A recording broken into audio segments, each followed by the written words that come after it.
Hey, welcome back to Call for Help. We just talked about why you would want to install a DVD drive, and now comes what many perceive as the hard part, the actual installation of the DVD. Chris, is it hard? No, it's super simple. All you need to do is learn how to crack open your case, which we have done already, like this. Let's start with the ingredients. Ingredients. This is the first ingredient. Sorry. It looks exactly like a CD-ROM drive, and that's exactly what it is. The biggest difference, here we go, the biggest difference you can tell a DVD drive from a regular CD-ROM is because it'll say this DVD. That's the official logo for a DVD, well, anything. Right. So for the discs or for the hardware. The next thing you want to do is you want to make sure you have an open bay. 5.25 inch bay, and it's something that you may need. We've already mounted it if we had to screw in the brackets so that we could slide it in there really quick and easy. Snaps right in. There you go. And so that part's ready. But now we need to plug everything back into the back of the drive. Chris, talk a little bit. There's one question I have specifically: is do you need a decoder card?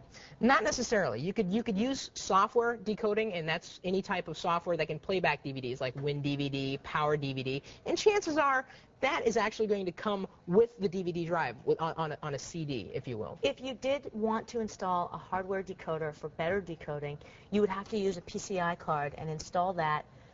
Prices, how much more does that increase the price of the DVD install? Probably maybe in and around 100 for something that's going to be average. It could be less than that depending on the pricing for it. But I would suggest just going straight with what you have right now because your computer may be fast enough. Don't spend any more money than you need to. Okay. If it's too slow, you can always upgrade. How do you know if it's too slow? If it's jerky, if there's a lot of distortion in the images, and if the audio does not sync up with the video, that's how it is on my laptop. I've got jaggies. And so every time, somebody moves really fast, there's a lot of artifacting, pixelation, and it just doesn't look up to snuff. It looks kind of out of focus. A lot of that has to do with your video card, as well as your processor, your CPU. And those are things that, of course, can be upgraded over time, or that hardware decoding can help. Okay, so in this case, we're going to just go with software decoding. Yes. You've already put the rails in there. Actually, I'm going to take it out again just because I want to show people exactly what we're going to be plugging in. We got three things we need to plug in. We've got the drive cable, which of course communicates with the motherboard so that the data knows to go in and out. And now that's IDE?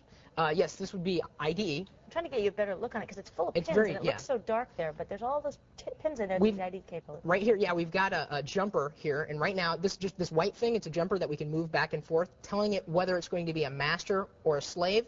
And the difference between those two is the master is the first one, the slave is the second one. So right now it's set on auto, so we don't need to play with that. Probably the most important part, I'm sorry, I skipped going back over here, is the power. We need to give this thing power because, of course, it's a piece of hardware. That's where we plug the power into. But coming back over here, unfortunately, we've got the in for your sound card. This is where so the audio can go in and out. It's right here. And if we had a sound card that can handle digital sound, there's actually another connector that would happen over here. Audio. Yes. So basically, should we slide it in? Well, Chris, you just mentioned all of these port connectors here. Now, all of those connectors and cables are already in my computer. I don't need to worry about having to install those and connecting them to the motherboard. That just seems a little bit overwhelming.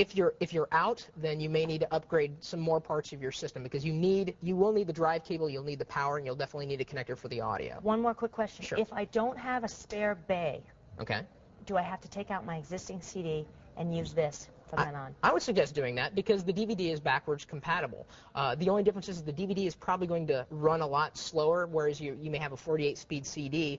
A DVD may max out at like 8 speed. So I can play both CDs and DVDs out of this drive. Okay, let's do it. So it's pretty nice. So so let's hook this thing up. Slide it back into the bay, maybe. Docking bay 94 for all you Star Wars freaks.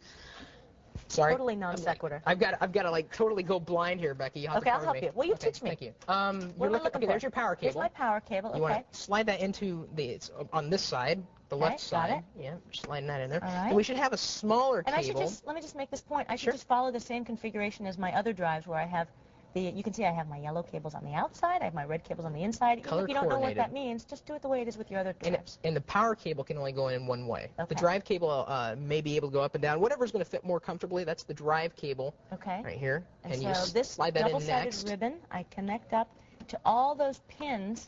And then, boom, this isn't a little persnickety in there. Okay, got it. So now I've got a hold of this. You can see this is connected to our sound card. This cable here, and this is what is going to allow the audio to transfer back and forth. We're going to so plug you can that hear in this stuff. all the way over on the far left. Yeah, as I recall you saying. Yeah. You know what? I tell you what, Chris. why don't we just finish this? Because all I have to do is plug this in, and then when we come back, we'll show people exactly how we finish this. Okay?